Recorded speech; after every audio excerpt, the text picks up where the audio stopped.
創世記2章2章1節から3節天地の創造。こうして天と地とその万象が完成した。천지와 만물이 다 이루어지니라. 천지, 히브리어로 하늘은 샤마임이라고 하고요. 땅은 에레츠라고 합니다. 하늘을 뜻하는 히브리어 중에 사메라는 말이 있는데요. 사메는 단순히 하늘만을 나타내는 단수 명사고요. 여기서는 샤마임이라는 말이 쓰였는데 샤마임은 그 사메라는 단수 명사의 쌍수형, 즉 듀얼 넘버라고 하는데 그 쌍수형입니다. 그렇기 때문에 여기서 샤마임이 쓰였다는 것은 여기서 나타내는 하늘은 인간의 육안으로 식별할 수 있는 그러한 창공뿐 아니라 대기권 너머의 우주까지 함께 뜻하는 단어라고 볼 수 있습니다. 따라서 하나님께서 하늘을 창조하셨다는 것은 은하계가 자리 잡고 있는 온 우주를 창조하셨다는 뜻이고요. 자, 에레츠, 땅을 나타내는 에레츠는 견고하다라는 말에서 파생된 단어로서 좁은 의미로는 토지, 그리고 땅 자체를 뜻하고 넓은 의미로는 온 세상을 뜻하고 있습니다. 여기에서는 후자의 의미인 넓은 의미로 온 세상을 나타내는 의미로 쓰였다고 볼 수 있습니다.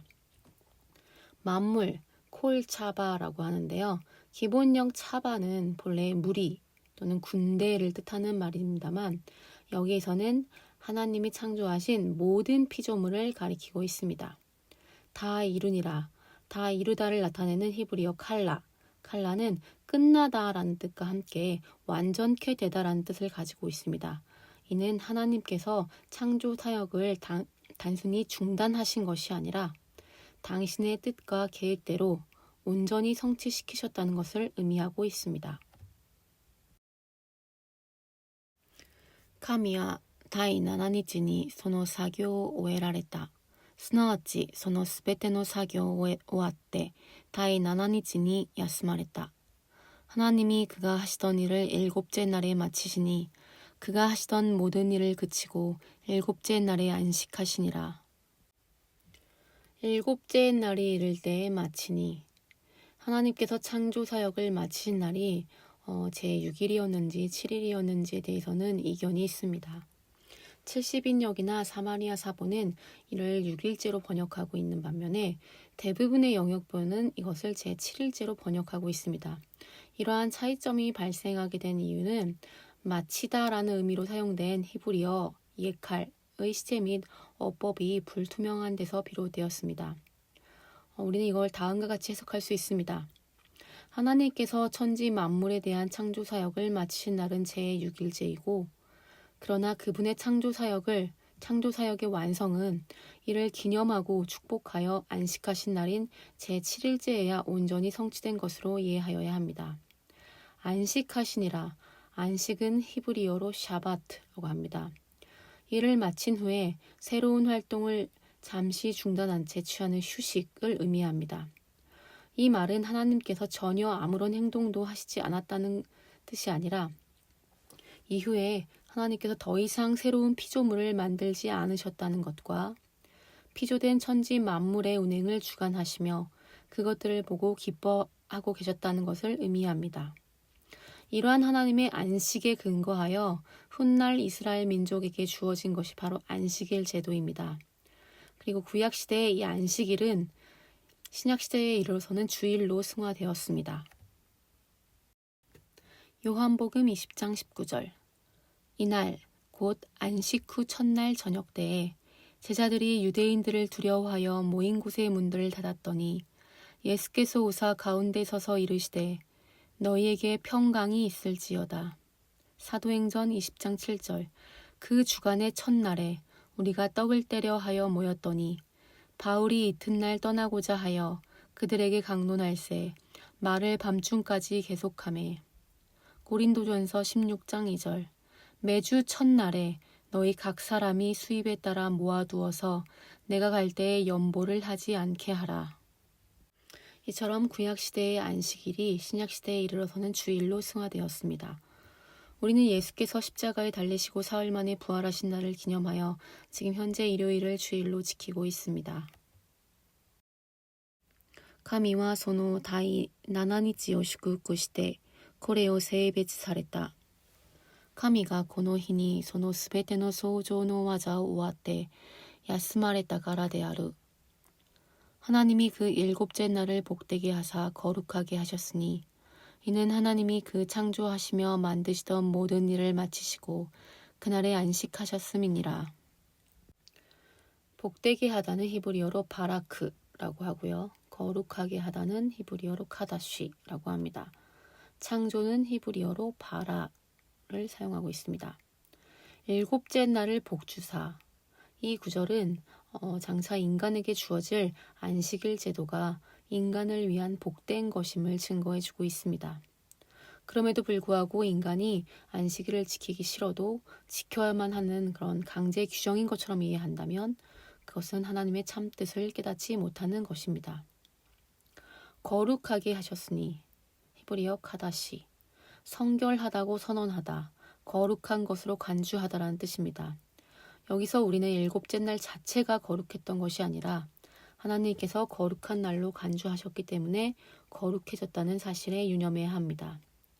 거룩하다는 말은 하나님의 뜻을 쫓는 그분의 소유물이 되었다는 뜻임에 유념해야 합니다. 따라서 오늘날 우리들 중에서 하나님을 경외하지 않으면서 일곱째 날만을 형식적으로 기념하는 자가 있다면 그것은 지극히 어리석은 일이라고 할 수 있습니다. 創世記2章4節から25節エデン園。これが天地創造の由来である。主なる神が地と天道を作られた時、 이것이 천지가 창조될 때에 하늘과 땅의 내력이니 여호와 하나님이 땅과 하늘을 만드시던 날에. 여호와 하나님, 예호와 엘로힘. 예호와란 하나님의 이름이 처음으로 소개됩니다. 이 이름은 하나님의 권능을 강조하는 엘로힘과는 달리 그분이 능동적이고 스스로 계시는 분이라는 점과 이스라엘의 구속자라는 점을 특별히 강조하는 칭호입니다. 성경에서는 이 단어가 무려 6,800여 회나 나옵니다. 이는 단어의 중요도가 어느 정도인지를 가늠케 하는 횟수입니다. 여호와는 영어 제호바의 음역인데요. 이것의 비교적인 정확한 히브리 음역은 야훼입니다. 예호와는 하나님의 이름을 직접적으로 부르는 것을 금기시하던 히브리인들이 예호와라는 그 자음에 아도나이, 주라는 의미를 가지고 있는 아도나이라는 단어에 모음을 붙여서 만든 것입니다. 때는 브이옴. 히브리어 요미 날이 아니라 특정한 때를 가리키는 말로 사용되고 있습니다. 地にはまだ野の木もなく、また野の草も生えていなかった。主なる神が地に雨を降らせず、また土を耕す糸もなかったからである。しかし地から泉が湧き上がって土の全面を潤していた。 여호와 하나님이 땅에 비를 내리지 아니하셨고 땅을 갈 사람도 없었으므로 들에는 초목이 아직 없었고 밭에는 채소가 나지 아니하였으며 안개만 땅에서 올라와 온 지면을 적셨더라. 땅은 히브리어로 아다마라고 하고요. 사람은 아담이라고 합니다. 여기에서는 땅을 갈 사람도 없었으므로 들에는 초목이 아직 없었고 밭에는 채소가 나지 아니하였으며 라는 표현이 있습니다.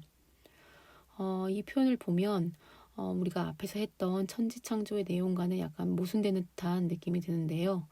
왜냐하면 하나님께서는 셋째 날에 이미 각종 채소와 과목을 창조하신 것으로 되어 있기 때문입니다.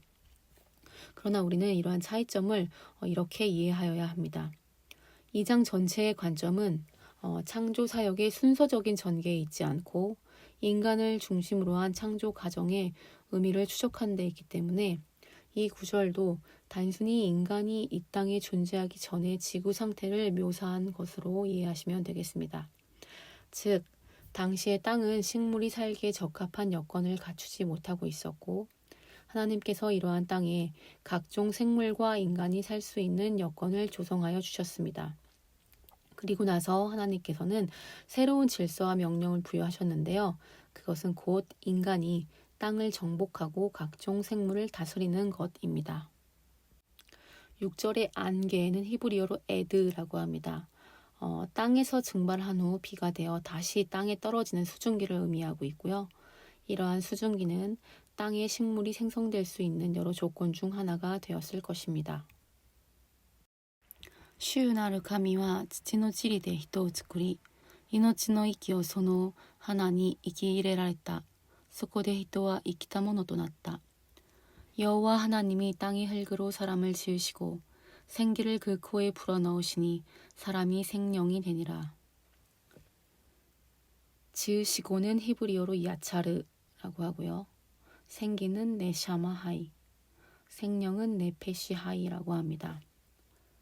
흙으로 사람을 지으시고 인간의 전인격적인 창조에 관해서 기술한 창세기 1장 26절, 27절과는 달리 이 구절은 특별히 인간의 육신의 창조에 관해서 기술하고 있는 부분입니다. 흙, 아파르민 아다마, 직역하면 땅의 티끌, 즉 먼지라는 뜻입니다. 이처럼 인간의 육신의 구성체가 먼지에 불과하다는 사실은 하나님께서 부여해 주신 영혼이 없는 인간의 가치란 생각조차 할 수 없는 것이라는 것을 알게 해줍니다. 생기를 그 코에 불어넣으시니, 다른 동물들과는 달리 인간 생명은 하나님께서 직접적인 방법으로 부여하신 생기로부터 유래되었음을 분명히 보여주고 있습니다. 생기는 네샤마하이, 영혼, 호흡, 기운 등으로도 번역되는 단어이고요. 일반적으로는 인간의 혼을 의미하고 여기에서는 모든 생명체의 숨, 호흡을 의미합니다. 불어넣으시니 히브리어로 나파흐라고 하고요. 숨을 내쉬다, 부풀리다, 불붙이다라는 뜻이고 하나님께서 인간의 육체에 생명의 근원이 되는 자신의 기운을 불어넣으셨다는 점에서 인간의 몸은 하나님이 거하시는 전이라고 할 수 있습니다. 생령, 네페시하이, 숨, 호흡을 뜻하는 네페시와 생존, 존재를 의미한 하이가 합해서 된 말로 살아있는 존재라는 뜻입니다. 主なる神は東の方エデンに一つの園を設けてその作った人をそこに置かれた。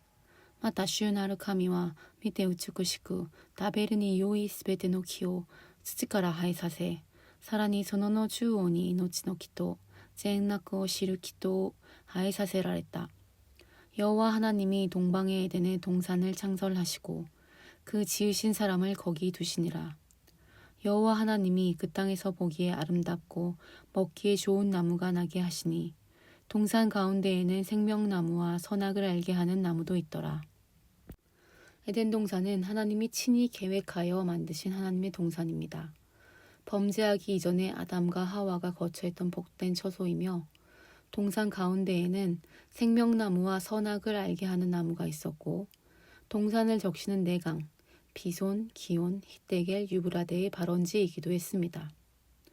하나님의 명령을 어기고 선악과를 먹은 인간이 추방된 후에는 그룹들과 두루도는 불칼이 그곳을 지켰습니다. 에덴은 역사적으로 실제했던 장소로서 선지자들의 입을 통해 하나님이 회복하실 지극히 복된 처소이며 살기 좋은 땅으로 묘사되고 있습니다. 동산은 울타리를 치다에서 파생된 단어로서 본래는 울타리로 둘러싸여 있는 안전한 장소를 의미합니다. 그런데 70인역은 이를 낙원, 파라데이소스로 번역하고 있고요. 세계 여러 민족 설화를 살펴보면 인간의 최초 거주지가 낙원이었다는 것이 의외로 많은데 이는 인류의 원조가 살던 에덴 동산에 대한 변형된 전승들이라고 할 수 있습니다. 9절에 아름답고는 히브리어로 하마드라고 하고요. 좋은은 토브, 그리고 선도 토브, 악은 라라고 표시합니다. 생명나무는 문자적으로 살아있는 나무, 에덴 동산에서 선악을 알게 하는 나무와 함께 있던 특별한 나무로 영생을 상징하고 있습니다. 신약에서는 구원받아 죄악을 이긴 성도들에게 생명나무의 열매가 주어진다는 약속이 있고, 새 예루살렘에는 영생하는 나무가 있어 12가시를 달마다 맺으며 그 나무의 잎은 만국을 소생시키는 힘이 있다고 묘사됩니다. 생명나무는 하나님이 주시는 영생이고 영생의 근원이 되신 예수 그리스도를 상징하는 나무라고 할 수 있습니다. 앞에서 하나님의 명령을 어기고 선악과를 먹은 인간이 에덴 동산에서 추방된 후에 그룹들과 두루도는 불칼이 그곳을 지켰다는 말을 했는데요. 창세기 3장 22절로부터 24절에 보면 그 내용이 나와 있습니다. 여호와 하나님이 이르시되 보라, 이 사람이 선악을 아는 일에 우리 중 하나같이 되었으니 그가 그의 손을 들어 생명나무 열매도 따먹고 영생할까 하노라 하시고, 여호와 하나님이 에덴 동산에서 그를 내보내어 그의 근원이 된 땅을 갈게 하시니라. 이같이 하나님이 그 사람을 쫓아내시고 에덴 동산 동쪽에 그룹들과 두루도는 불칼을 두어 생명나무의 길을 지키게 하시니라. 그룹은 하나님의 영광과 존엄과 거룩을 파수하는 일종의 호위 천사를 가리킵니다. 이 천사들은 하나님의 어미하심과 지존하심, 그리고 그분의 능력의 탁월하심을 강조할 때 주로 등장하는 영적 존재입니다. 또한 언약궤를 지키는 존재로서 출애굽기 25장 18절에서 20절, 금으로 그룹 둘을 속죄소 두 끝에 쳐서 만들되 한 그룹은 이 끝에 또 한 그룹은 저 끝에 곧 속죄소 두 끝에 속죄소와 한 덩이로 연결할지며, 그룹들은 그 날개를 높이 펴서 그 날개로 속죄소를 덮으며 그 얼굴을 서로 대하여 속죄소를 향하게 하고, 이렇게 언약궤를 지키는 존재로도 나타나 있습니다. 에덴 동산의 역사적으로 실제함에 대해서 하나님께서는 선지자들의 입을 통하여 말씀을 하셨는데요. 이사야서 51장 3절에 보면 나 여호와가 시온의 모든 황폐한 곳들을 위로하여 그 사막을 에덴 같게 그 광야를 여호와의 동산 같게 하였나니 그 가운데에 기뻐함과 즐거워함과 감사함과 창하하는 소리가 있으리라.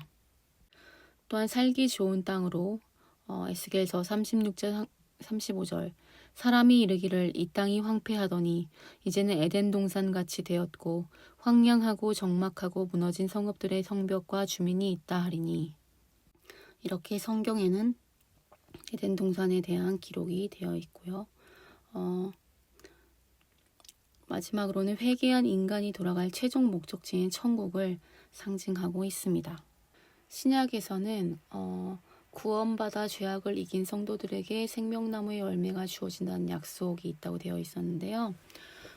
계시록 2장 7절, 귀 있는 자는 성령이 교회들에게 하시는 말씀을 들을지어다. 이기는 그에게는 내가 하나님의 낙원에 있는 생명나무의 열매를 주어 먹게 하리라. 계시록 22장 2절, 길 가운데로 흐르더라. 강 좌우에 생명나무가 있어 12가지 열매를 맺되 달마다 그 열매를 맺고 그 나무 잎사귀들은 만국을 치료하기 위하여 있더라.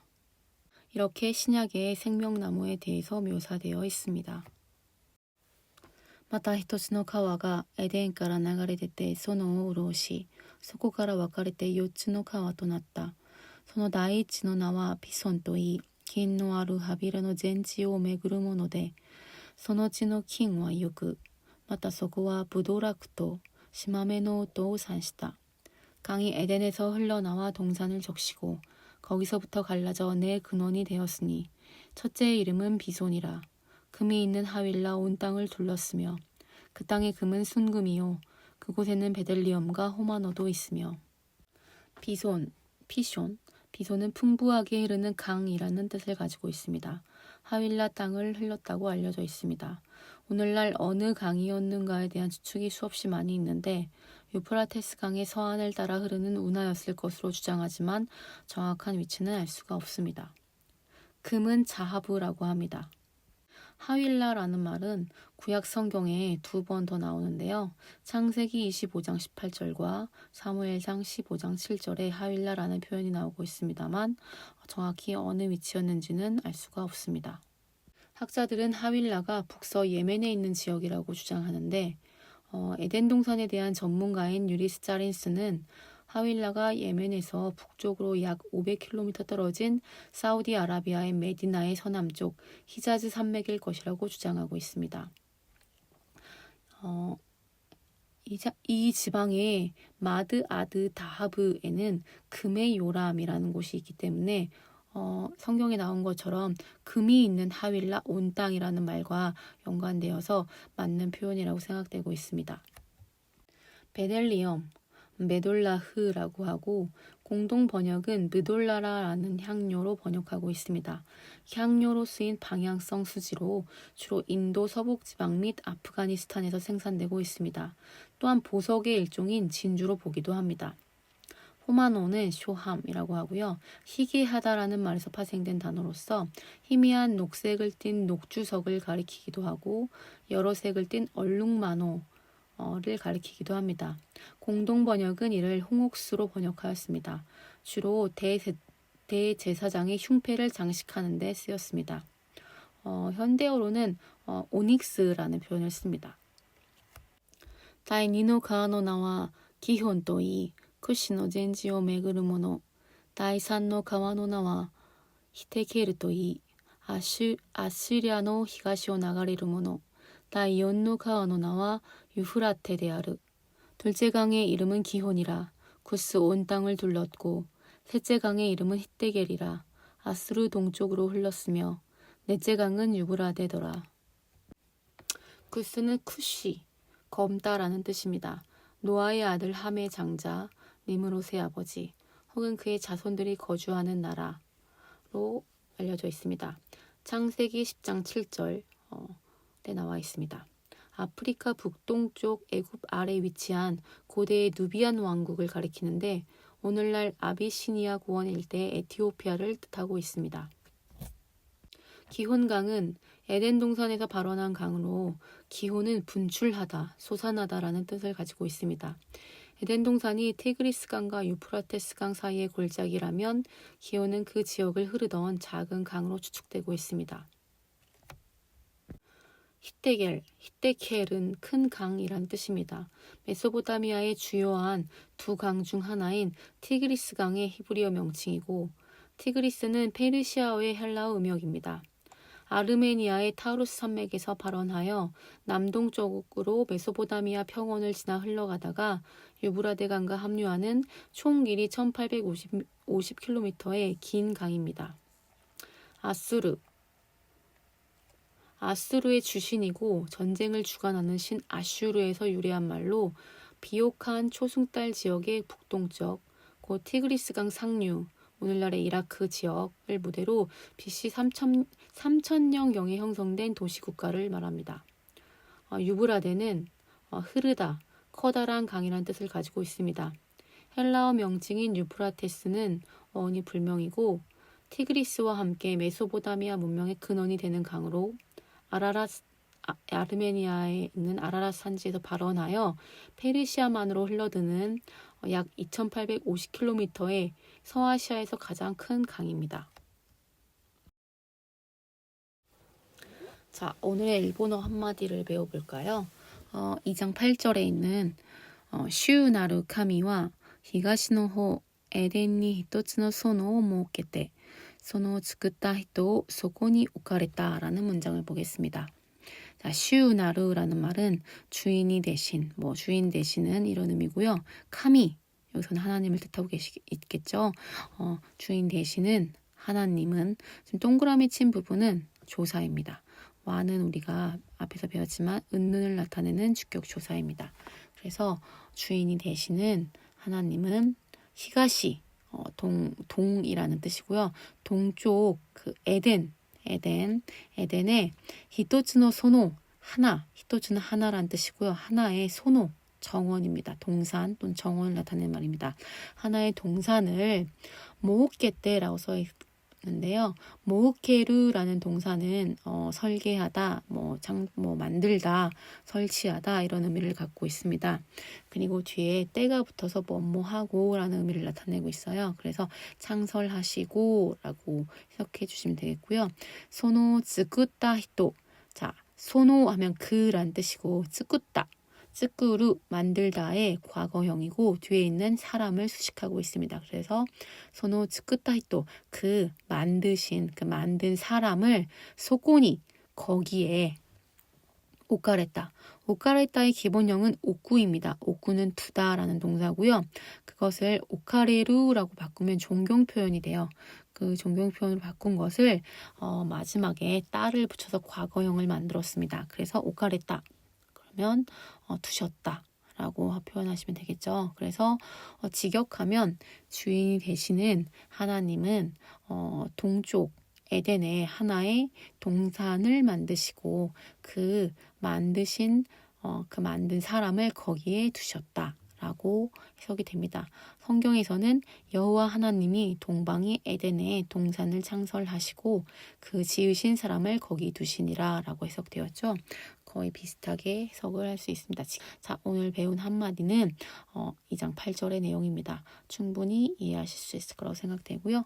자, 오늘 여기까지 수고하셨습니다. 皆さん、今日もお疲れ様でした。日本語バイブルまた次の時間に会いましょう. 여러분 오늘도 수고하셨고요. 일본어 성경 다음 시간에 만나도록 하죠. 혹시 질문가ある人は 코멘토란에 書いてください. 만약 질문이 있으시면 밑에 댓글에 달아주시면 되겠습니다. 그러면 다음 시간에 만나도록 할게요.